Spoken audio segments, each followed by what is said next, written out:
Now, the big story of the week is, of course, the war that is erupting in the Middle East following the terror attacks by Hamas on Israel at the weekend. I'm joined now by Douglas Murray, our columnist, and Paul Wood, former BBC World Affairs correspondent and a frequent contributor to The Spectator. I think we'll get into the Middle East question second with you, Paul, after I talked to Douglas a little bit about his piece in the magazine this week, the headline of which is Britain must stand up against those who support Hamas. And sorry to give away the ending, Douglas, but I'm going to do it.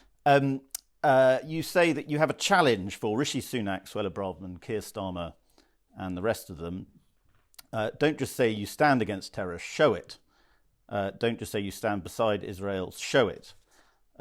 Treat these people, by which you mean people in Britain who express support for Hamas, as we did the supporters of ISIS, take their passports, strip their citizenship, forcibly remove them from this country. I think a lot of people are agreeing with you, certainly from the reaction online. There's a lot of anger about what seem to be celebrations in London about terror in the Middle East. However, let me put it to you that it might be trickier than it was with ISIS to identify Hamas supporters, because the issue is somewhat muddled by people who support Palestine, and I don't think you're going to propose throwing them out of the country. No, so if I answer your question, if you have open supporters of a terrorist group, and Hamas has been a prescribed terrorist entity in the UK for some years now, prescribed in its entirety. If you have some Hamas supporters in the UK, my suggestion is the UK does not either want or need them. It's also not that difficult. We have senior members of Hamas living in the UK, former members of the senior military leadership of Hamas living in the UK. This is the UK's shame. It isn't for the British government or any other government to tell the Israeli government how they should respond to the massacre of their civilians. But I do think it's important to just bear in mind that we can, in countries like Britain, or should, keep our own house in order. I see no reason why Britain should have for so many years been a retirement home for members of the revolutionary Islamic government in Tehran, one of whom, as I wrote about in the magazine recently, lives in Harrow. I see no reason why Hamas's backers should live in the UK, and I don't see any reason why their supporters should live in the UK. After Jews have been massacred for being Jews by Hamas in this ISIS-like fashion, treat the people who support that as we would the supporters of ISIS. And if you can't remove their citizenship and expel them from the UK, at least prosecute them and imprison them under the 2006 Terrorism Act for the glorification of terror. Look at what happened outside the Israeli embassy in London the other night. Crowds of hundreds of people. And again, yes, there is a blurry line here because a lot of people hide behind the idea that they're supporters of the Palestinian people when in fact they're just haters of the Jewish people. But look at the people who turned out the other night before Israel had done anything in terms of retaliation against Hamas. Hundreds and hundreds of people, notably young people, who were outside the Israeli embassy, which had to be boarded up, and they were screaming their hatred of Israel. Well, what were they doing? Were they preemptively opposing an Israeli backlash? No, of course not. They were rejoicing in the massacre of Israeli citizens. And as I say in the piece, this has erupted all across Britain. We have people in Brighton talking about how beautiful the massacre of Jews is in Israel and being applauded by crowds. We see in other countries, other democracies, the same way in which people have used our system and taken rights they would never give us in return. What about the people in Sydney outside the Sydney Opera House, again, after the massacres, before any retaliation, chanting, "Gas the Jews in Sydney"? Israel has its problems, but we in the Western democracies have ours. And our main one is that we have people in our countries who celebrate terror. And I say, get them all out. Well, I understand entirely what you're saying, and I agree with it to a large extent, but I just think there may be a difficult to sort of carry on this muddling point. There may be different laws that would need to be used here. One would obviously be terror legislation, and Hamas is a prescribed terrorist group. But the other thing we have to use would be hate laws. And I think there you get into difficult territory. Well, hate laws are all weak. I don't saying particularly believe in anti-Semitic hate things. laws. I don't particularly believe in hate laws. I think hate laws are a sort of watery thing that lacks and soupy governments imposed because they couldn't just impose the rule of law as it existed. So I'm not very interested in hate laws. I am interested in the glorification of terror and the proposition that people should be allowed to support terrorism in your country. Let me put it this way: let's take something like an extremely rare but awful thing, like, for instance, the Christchurch mosque massacre some years ago in New Zealand. Imagine if after that massacre there had been a protest outside the embassies of New Zealand around the world of people celebrating the lone wolf gunman who went and shot up that mosque. Would we be saying, well, they're just expressing a sort of, a right to free expression, or maybe they're objecting to the New Zealand government's potential to have a backlash against it? No. We would say, quite rightly, well, these people are obviously glorifying the terrorist. We all know that it would happen if it was that way round. We all know that. So why is it that the Jewish people have to be the one people in the world who are expected to be massacred and to have to respond with equanimity towards that? And when they're taunted on the streets of London and other capital cities across Europe, are meant to just sit back and accept it? We didn't take that view with ISIS. We didn't take it with Al-Qaeda. We shouldn't take it with Hamas. Another debate that's sort of springing up on the domestic reaction here in Britain is this issue of projecting Israeli flags onto British government buildings, or flying Israeli flags from British government public buildings. I wonder how you feel about that. I note that the Muslim Council of Mosques in London has written to the government expressing its horror at that, which I suppose is only to be expected. But I think a lot of people feel, and perhaps they're right, that public buildings shouldn't be used for the flying of any flag other than the British flag. Oh, well, here's the thing, though, isn't it? After the Bataclan massacres in France, it was almost de rigueur for people to say, to fly French flags. And thank goodness we did an attempt to show, a weak attempt, but an attempt to show solidarity.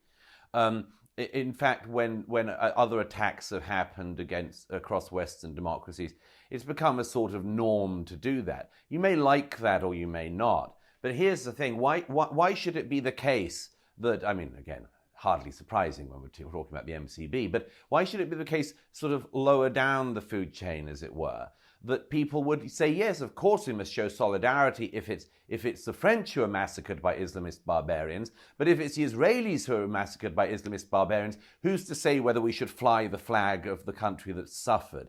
I think if you've set the precedent of trying to show unanimity and solidarity with friends who've been massacred by barbarians in one country, you should probably do it with the others as well. But as always, there's an Israeli exception. An Israeli exception is that people endlessly think, oh, well, maybe it's going to be divisive. It's only divisive in the UK because we've let in an awful lot of people who support terrorism when it's done by the terrorists of groups like Hamas against the Jewish nation. So no, I mean, I think that anyone who sort of has a sudden problem with that now should have had a bigger problem with it earlier on. And I think that if they have a problem with it now when it comes to the flag of Israel, it tells us much more about themselves than it does about Israel. Yes. Well, let's move on to the question of the questions about what's going on in Israel and the Holy Land. Paul, I'll come to you. You've got an typically excellent piece in this week's magazine in which you speak to various people who do know a lot about this. And the big question that everyone started asking as soon as this happened was the involvement of Iran, the extent of Iranian involvement. Can you tell us a little bit about what you were able to discover? We should say, first of all, there's no proof of Iranian involvement. And in fact, the White House in the US says that American intelligence agencies are looking for that proof but haven't found it. So what you have is well-founded supposition. And the well-founded supposition says that Hamas already gets a lot of money from Iran, maybe $100 million a year, is well known to have received technical support from Iran, how to build bombs from everyday materials like pipes and fertilizer and sugar. And also there have been a lot of meetings between senior Hamas figures and senior figures from the Iranian Quds Force, which directs Iranian foreign policy. So Joel Rayburn, who used to run Iran policy on the US National Security Council, and is quite a legendary figure in the Middle East to people who follow these events, says that to his mind, there's absolutely no doubt that Iran was behind this, because the Quds Force, when it has a client like Hamas, almost without exception, directs that client for any major initiative, tells that client like Hamas how it will be done, when it will be done.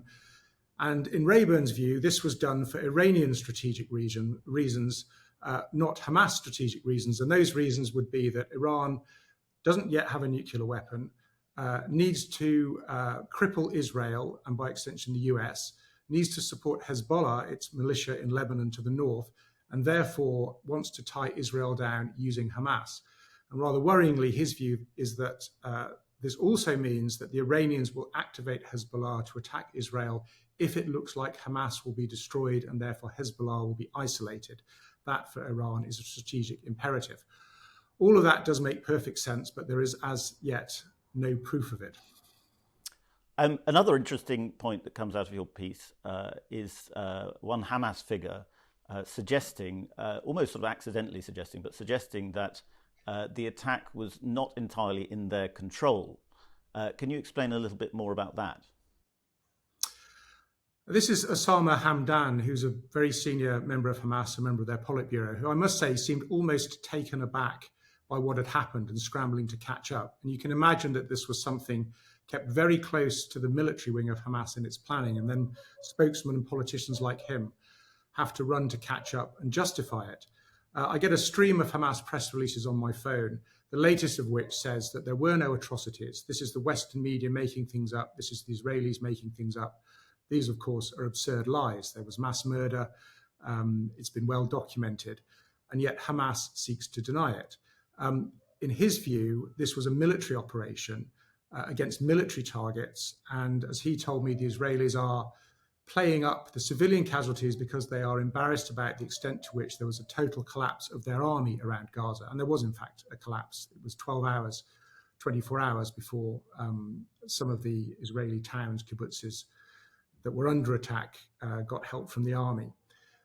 He's pointed out some videos, such as a Hamas fighter apparently asking permission to take food from an Israeli house, a Hamas fighter apparently telling a woman and her two children, "We are Muslim, we will not hurt you." Again, the Hamas media machine is pushing out those videos this morning. But ultimately, and this is the justification you get from people I've been phoning all around the region, we've been killed. There's a double standard here. Palestinians are being constantly killed. And when we hit back, everybody sympathizes with Israel. What about the Palestinian dead? He also said something very interesting about Hamas being forced into doing this because of the rapid pace of settlement in the West Bank, which in his view made the possibility of a Palestinian state too remote ever to be achievable. And he almost felt this was the last chance to do something about that. Now, to those who disbelieve that particular argument, I also had a very similar argument from a former head of Mossad, the Israeli spy agency, Danny Yatom, who said, look, Netanyahu had a Machiavellian policy of cynically building up Hamas in order to weaken the PLO, which is the main interlocutor with Israel. There are no talks with Hamas, there are talks with the PLO. Netanyahu wanted to cripple the possibility of a Palestinian state and gambled and made a terrible mistake in building up Hamas in order to do that. Douglas, I wanted to ask you about Israel making terrible mistakes. I mean, you put in your piece, the Israelis will respond as they see fit. It isn't for non-Israelis to give them advice. And I see that point.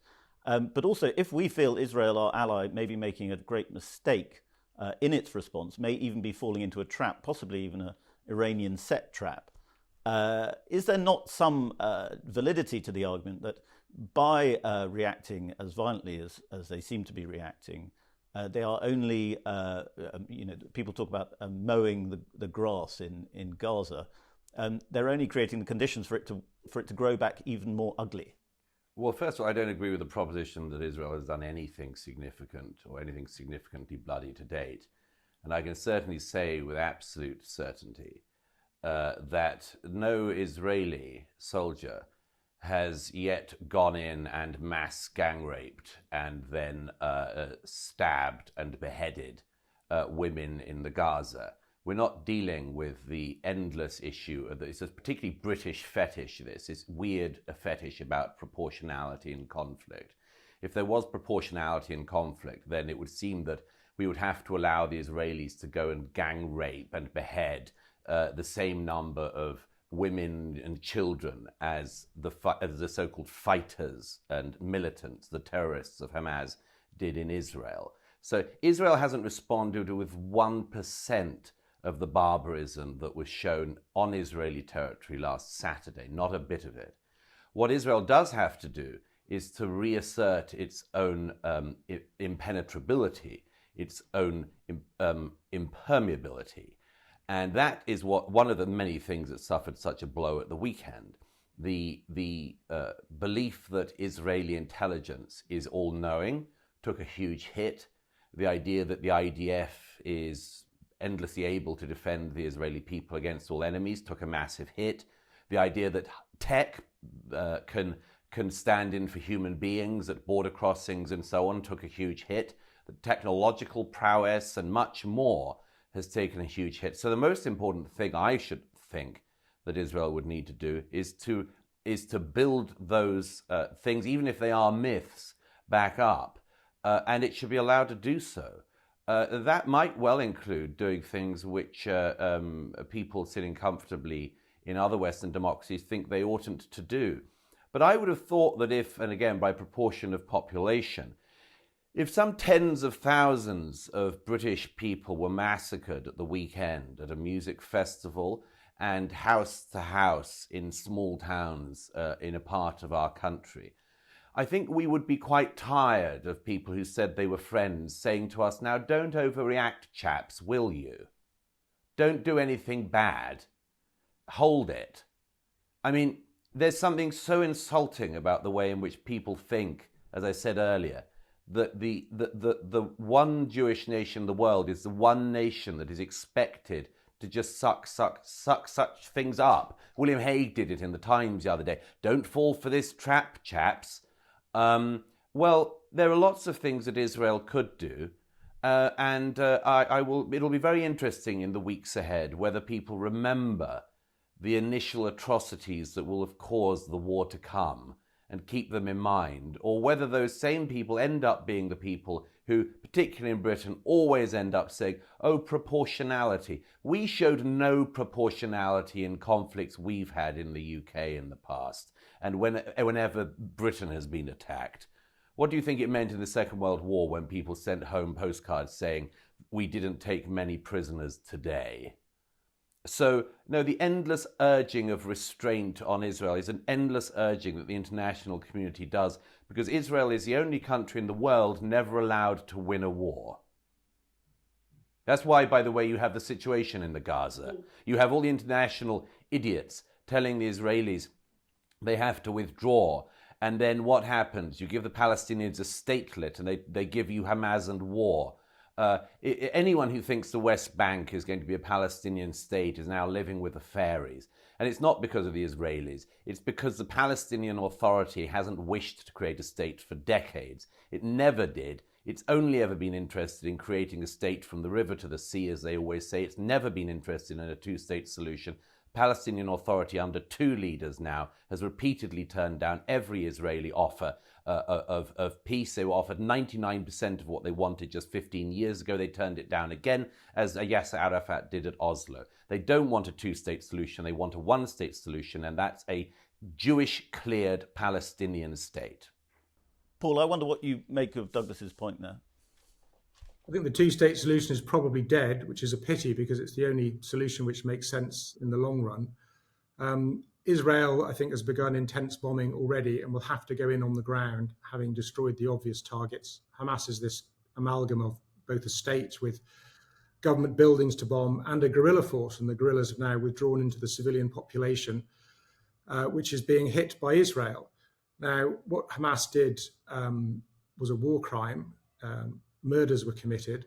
This is against international law. But Israel is a state which at least pretends to be governed by international law. And this is one of the suggestions which came out in the horrible 24 hours of chaos and confusion when this happened at the weekend, was a former Israeli general called Giora Eiland, who was the southern commander, used to be in charge of Gaza, saying that what we should do is go in and literally poison the wells. 97% of Gaza's water comes from these saltwater wells, and it has to be purified in water purification plants. Giora Eiland, General Eiland, wanted to destroy those purification plants, saying, everybody will say we're deliberately causing a humanitarian disaster, and we will be doing that as a means to get our hostages back and destroy Hamas. Well, that would almost certainly be a breach of international law. It would be collective punishment. And this perhaps is the kind of trap which Hamas, whether knowingly or unknowingly, because Iran pushed them to do this, has set for Israel. A lot of Israeli strategists and people who've thought about this don't want a reoccupation of the Gaza Strip. They know that that way lies more misery and more bloodshed. And by the way, in the end, Israel's going to have to talk to Hamas, and probably is talking to them already through intermediaries about the hostages, talking through Qatar. There is the outlines of a settlement there. It's still the two-state solution, impossible as that seems now. It's even one which so-called moderates in Hamas, and this is an organization with moderates and hardliners like any other, it's a solution that some in Hamas do want eventually, despite the atrocities at the weekend. I think, I'm sorry to disagree with Paul, but I greatly respect. I think it's nonsense to think there's any such thing as a two-state solution on the table. I don't think it has been. I think that it's been the sort of thing that a certain type of Western politician who hasn't been following it very closely thinks always is a perpetual answer. The truth is that nobody wants the Palestinian people. The Arab nations don't want them. If the Jordanians cared about the Palestinian peoples, they would have taken them in 50 years ago. If the Egyptians cared about the Palestinian peoples, they'd have taken them in from the Gaza many years ago. The Egyptians don't like them. The Jordanians don't want them. None of the other countries in the region want them. But it's very convenient for them to all make the Palestinians Israel's problem. I see no reason why the Palestinian peoples have to be Israel's problem.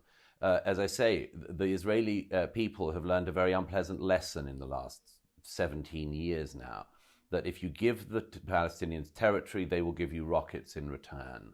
And you can always find people like the general you just cited in the immediate aftermath of unspeakable atrocities of a kind not seen since World War II. You can always find somebody who will voice a particular vengeful opinion. But that's because there's vengeance in the air, because an atrocity was committed. And again, if this had been done against the British public, if this had been an attack on Britain, I'd have thought we'd find a lot of vengeful people here. At least I'd hope so. I think that's quite right, Douglas. I take that point. But I suppose the difference is Britain isn't Israel, and we are not surrounded by countries that wish to annihilate us.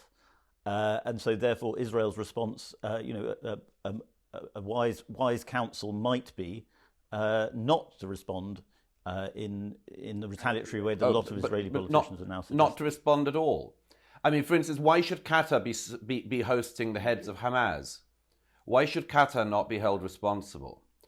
One reason I'll tell you right away is that Qatar has managed to buy up a whole load of influence in countries like this one. Nobody will talk about what should happen, which is, among other things, retaliatory strikes against Hamas leaders who live in Qatar. But, of course, Britain won't do that because Britain's been compromised, like so many countries. So, I mean, a lot of British politicians and others will say, oh, don't do anything that rocks the boat, Israel. And among other things, what they mean is, we've lost control of things, including parts of our financial system. We can't control the British streets. So don't you in Israel do anything that makes a mess of our streets. Well, again, that's not Israel's problem. That's ours. It's us who've been the idiots.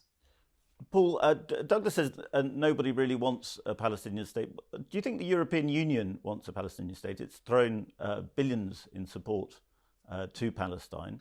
Probably. I mean, this is, in one sense, Douglas is right. There is no two-state solution for the foreseeable future. But in another sense, it's the only game in town.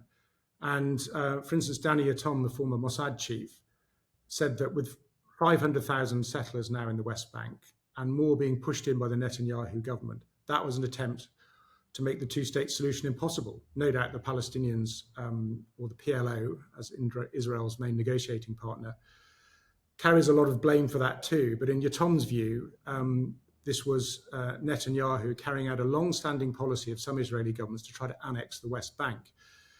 And the response from Hamas, the bloody massacre that we saw last weekend, in the words of the Hamas spokesman who talked to me about it, was they felt they were being backed into a corner.